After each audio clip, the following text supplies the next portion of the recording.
Hi, I'm Murph from the Wombats, and you're watching Culture Madness. Right, so how are you enjoying Voodoo experience so far? Yeah, it's been amazing. It's been one of our highlights of the year, I think. Primarily because we went out last night and absolutely shit-faced.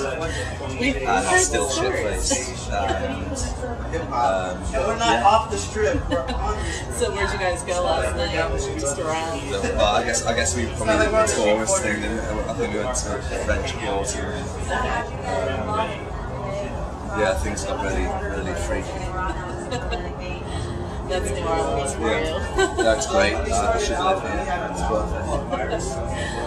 So, we caught some of your set earlier. Looked like you guys are a pretty good crowd over there. So, and you said this is one of your first US festivals. Yeah. Well, we actually did one festival in San Francisco, which was like a weird, bizarre community arts festival. It was shit. But yeah, I guess it was our first proper US festival. So how do festivals compare here versus in the UK?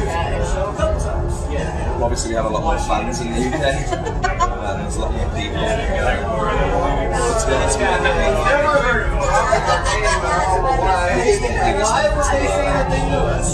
make sure people have the time. Just in case don't know. Today is just as important as last Sunday for us, or just, whether it's 2 people or 20,000, it's really,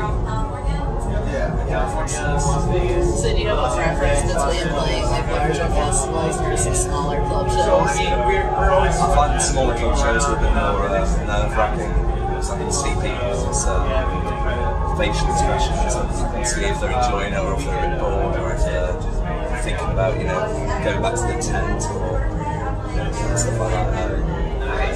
It's a big crowd, it's just a mass of people. It's not nerve-wracking at all. It almost doesn't feel real. Really? Yeah, I mean, I've heard it described as many ways, like feeding off the energy of the crowd, like differently and larger, like environments like that. So, the album is this modern glitch, right? Are you working on any follow-up material? Maybe it's. Hi, sorry I'm late. Hi. Hi, how you doing? Nice to meet you. How are Dan, you? nice to meet you. Nice to meet you. I respect it. How you doing? I guess. What are you drinking there? A bit of white wine. Oh, a bit of white wine. Never stops this guy this evening. That's I'll have some of that. Oh, it smells pretty rough. We were touring up until about December the 12th. That was fucking awful.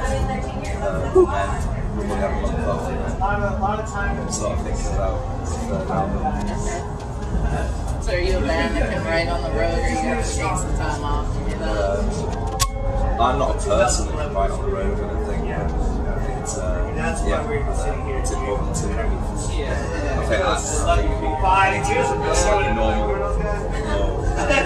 life. It's kind of fun.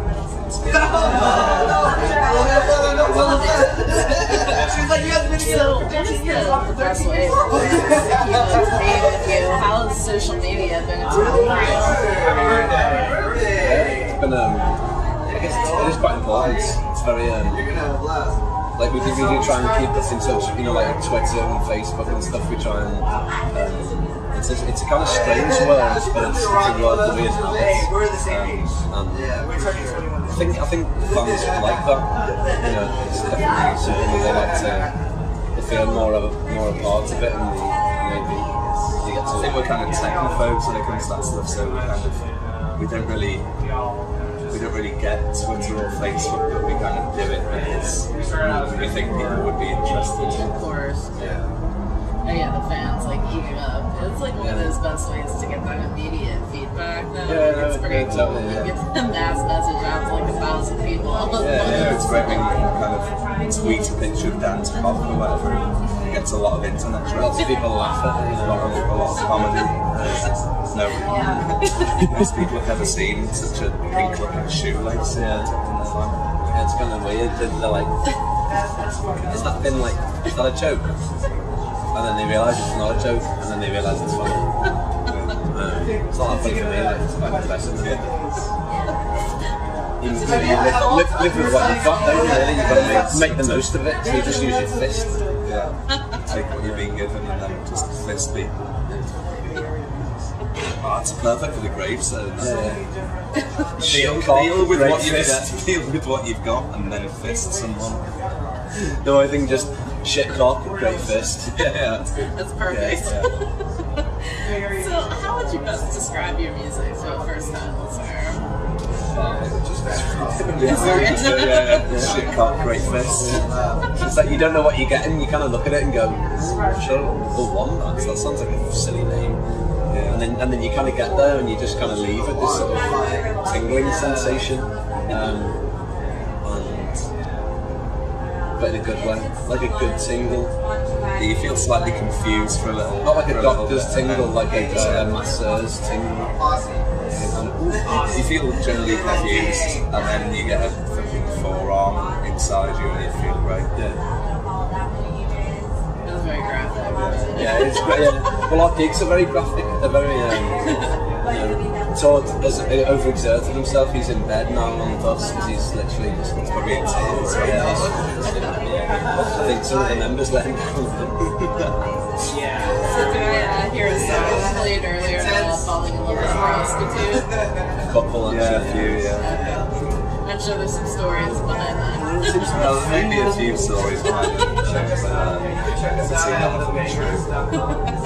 Yeah, you've got to over and embellish the stories, So you say hello to like kind of someone on the cheek, very well-to-do kind of get-together, but then you write a song about sex with a prostitute. But you can see how it works. There's always a grain of truth at the start, but the grain is like varying sizes. Sometimes it's like a big grain. Sometimes it's pretty much the whole truth. Sometimes it's just an all-consuming grain. Sometimes the grain is so big you just don't even know what it is. Is it a grain or is it a fucking stadium? Like you don't know what it is, but it's a grain. It's in there somewhere. It's still a grain. Yeah. So speaking of embellishing stories, what's the strangest rumor that you've heard about yourselves? I think the tour was going out with Michelle McManus. She was like, she was pop idol. She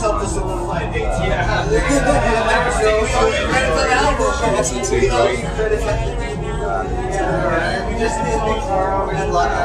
There was a rumour on Wikipedia where it was Todd's granddad actually emailed Todd, then he rang Todd and was like, Todd, what's all this about you going out with this like Michelle McManus? So I was like, this is bullshit, I've never heard of this. And went online and it was actually like, she ended up having to like make a statement saying that no, it's not true. I am not going out with Michelle McManus. Yeah, she actually said that they're only saying it to sell more albums, which is a complete lie. Which is pretty ironic. They did not sell more albums because of that, but you never know actually.